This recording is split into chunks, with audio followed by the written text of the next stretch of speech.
Welcome to session 8. In order to prepare for this session on teaching listening, please talk about and consider the following questions. What are the objectives of students doing listening tasks in the classroom? What difficulties can students have with listening tasks in the classroom? Please consider the following points and discuss them with a colleague if possible. What do your students need to listen to in English? Why do they need to listen in English? What problems do you think your students have when listening in English? To answer this with complete accuracy, you will of course need to get to know your students first and make a learner profile. An important thing is to find out whether your students need English to communicate with non-native or native speakers. So, what can you do to help your students with listening skills? Think about this for a moment and discuss with colleagues if possible. There is an assumption in language learning that listening skills will develop automatically through exposure to the language and through practice, during more tangible skills like speaking. It is therefore often a skill that is neglected by teachers. It is difficult to assess and monitor. How do you know if a student is good at listening? How do you help them improve? Possibly by suggesting they practice more. But the focus should rather be on approaches to listening and thinking about how the student listens. With an approach of learning through English, like that of the General English series, there will always be an element of listening skills being a byproduct and happening automatically. But that is not a bad thing, and it's also unavoidable. How can your listening skills not improve during a speaking or vocabulary class? And you, the teacher, will be providing a constant example of connected speech when you communicate with the students.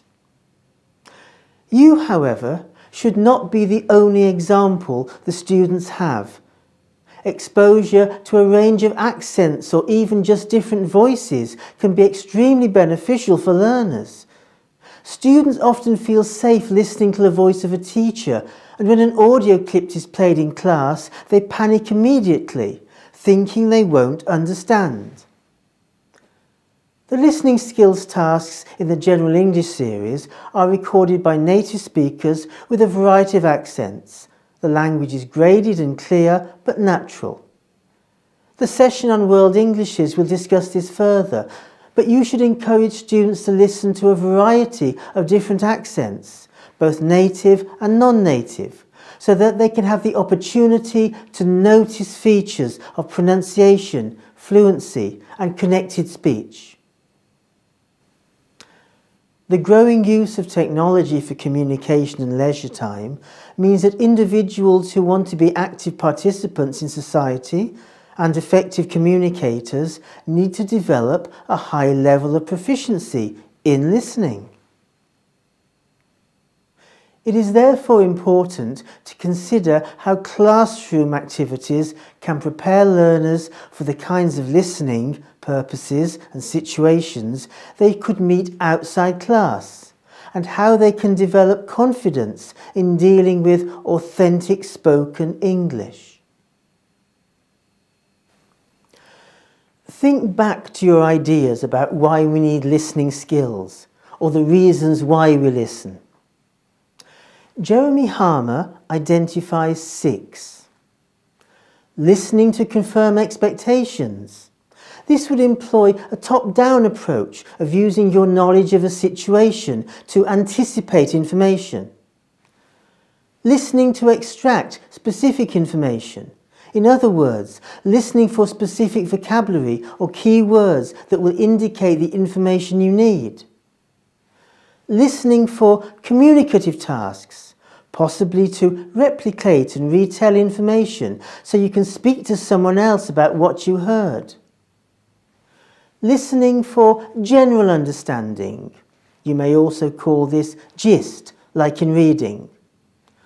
Listening to recognise function, like advice, suggestions or others. And finally, to deduce meaning. All these things listed will be affected by whether the listening is visual or non-visual. For example, can you see the speaker in person or on TV? Or are you speaking on the phone or listening to a podcast? Similarly, they will be affected by whether the listening is reciprocal or non-reciprocal. In other words, is the listener able to participate or not? As with reading, the listening process can be broken down into top-down processing and bottom-up processing. Top-down processing is done with the knowledge that a listener brings to a situation, inferring meaning from contextual clues and making links between the spoken message and prior knowledge. This prior knowledge is known as schemata and could take several forms. It could be knowledge of a topic or knowledge of a situation or context. For example, if you attend a lecture, then you already have some interest in the topic, maybe some background knowledge, and will be prepared for topic vocabulary. Whereas someone talking to a group in a museum, we would presume is a tour guide and can follow information using the context. We can further split schemata up into formal and content. An example of formal schemata would be the lecture situation. Our knowledge of lectures helps us manage our expectations of how the listening will be organised. There'll be an introduction, an overview, the main body of the lecture, and a roundup or summary to finish. An example of content schemata would be the script and sequence of events you would expect at a restaurant. After looking at the menu, the waiter will probably ask you what you'd like to drink, then come back and take a food order, then check if your meal is okay, and so on. This may require some socio-cultural knowledge, and there may be times when you trip up because of cultural differences. But the situations in the GES are in an international setting, so there should not be major problems. Bottom-up processing is done by using our knowledge of language to make sense of the sounds that speech presents to us. We use acoustic signals to try to comprehend the meaning. We use whatever clues are available to infer meaning. Clues include stress and speed, which are likely to be relatively consistent in most contexts. For example, stressing important words, pausing for effect or emphasis, or faster pace during digressions. Our lexical knowledge and gesticulation, such as facial expressions, walking, or hand gestures. For example, we know that the speaker turning their palms to the ceiling and shrugging their shoulders indicates they don't know something. For bottom-up processing in particular, the teacher is a vital resource. They are the model, so their confidence and competence is key to the learning environment. Access to tape scripts is also a useful resource for bottom-up processing.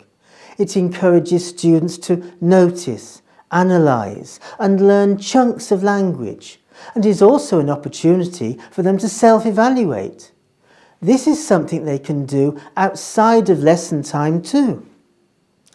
Tape scripts for all listening exercises are accessible to teachers and students on the app. When learning, the student will be using a combination of both processes, They will be applying a large amount of top-down processing by using the topic and vocabulary they already know to communicate in English. But with any form of education, the student is there to learn something. So we'll need to apply bottom-up processing too. You, as the teacher, can help students with their passive listening skills in particular by ensuring that you exploit situations in the classroom to familiarise your students with things like functional language, such as offers, suggestions and advice, or sounds in connected speech when speaking at a natural speed. For example, contractions like I'd like instead of I would like, and what'd you do instead of what did you do? And also use intonation to make meaning clear, like a falling tone for new information, and when you are finished, and a rising tone for known information. For listening tasks in class, normal procedure follows the pre, while and post approach taken in reading activities. Most teachers will probably do the pre-listening stage without even realising.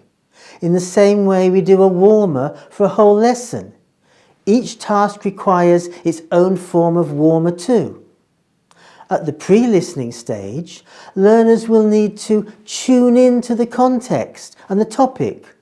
An important objective for the pre-listening phase is to contextualise the text, providing any information needed to help learners appreciate the setting and the upcoming task.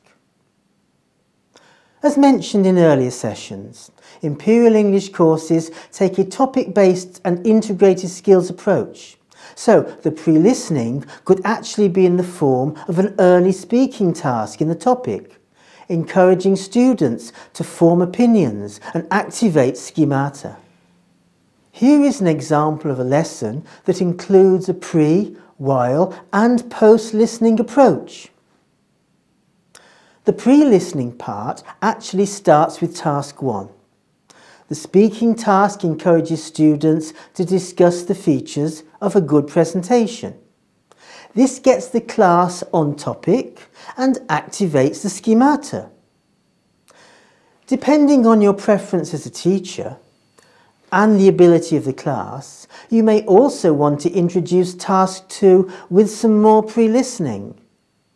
You could ask students to scan the questions first, predict answers and make notes before playing the audio. Obviously, the while listening activities need to link in a relevant way to the pre-listening work. You need to have established a purpose for listening that involves the learners and encourages them to engage or attend to the text intensively or extensively. Each level of the General English series grades listening activities so that learners can develop their skills effectively. Having a task that is too long or difficult in the earlier topics or levels can cause anxiety and demotivate learners. For those of you familiar with the IELTS exam, you may notice throughout the course that some listening tasks resemble the exam. This is because it is such a widely accepted English language test for higher education and immigration to English-speaking countries. Imperial English has also developed an IELTS Training App that students may be also interested in. Using the same topics and tasks as an example, you can see that students need to write down phrases that they hear while the audio is playing. It is simplified slightly as the presentation is broken down into sections and the text is played more than once. Post-listening activities can take students into a more intensive phase of study and offer the opportunity to do further analysis of the text, either in terms of topic or discussion, but also in terms of language and grammar, which involve aspects of bottom-up processing. These activities can also involve integration with other skills through development of the topic into reading, speaking or writing activities. We mentioned earlier that students and teachers have access to listening tape scripts on the app. This should not be ignored. Analysis of tape scripts, either in class or during self-study, can help students notice and build chunks of language. The task that follows the pre and while listening examples from earlier is a vocabulary follow-up task. This focuses the students on formal and informal language and encourages them to analyse what they've just heard in order to categorise it. Several topics on the course end with student presentations or groups giving feedback on the discussion they have had. These activities are as much about listening as speaking. The listener needs to be active and respond to what they hear, either to express their opinion or give peer evaluation of classmates' performance in the presentations. The teacher needs to be a good listener too. Firstly, to note language errors or good examples of language use to give feedback on. And secondly, to be able to exploit student contributions to promote genuine interaction and discussion, which can involve the whole class. Remember that in the classroom management session, we pointed out that the IRF type of interaction that is often common in classrooms is not normal in everyday spoken communication.